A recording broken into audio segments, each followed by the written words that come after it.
Seni sevdim bir ilk baharda, küləkdə qoxun vardı, yadda qalarda.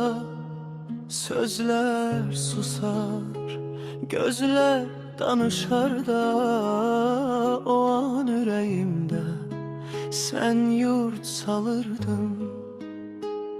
Hər anımda, her yanımda sen varsan, her bir anda güneş kimi ışık saçan. Sevirəm, sevəcəm seni, inan. Her adımda senin izlerin, her bakışta yine gizlerin. Bu dünya ne kadar büyük olsa, sevgi sığar iki yüreğimizde.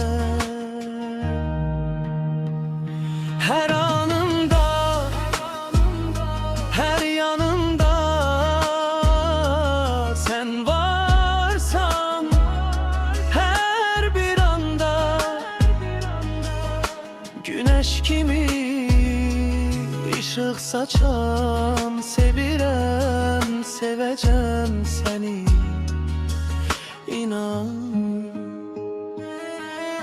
Zaman keçsə də, yollar dəyişsə də, sevgi solmaz. Bir baxış bəsdir sənə, hər bahar yenə səni xatırladar. Eşqin mənə her zaman baharlar yaşadar. Her anımda, her yanımda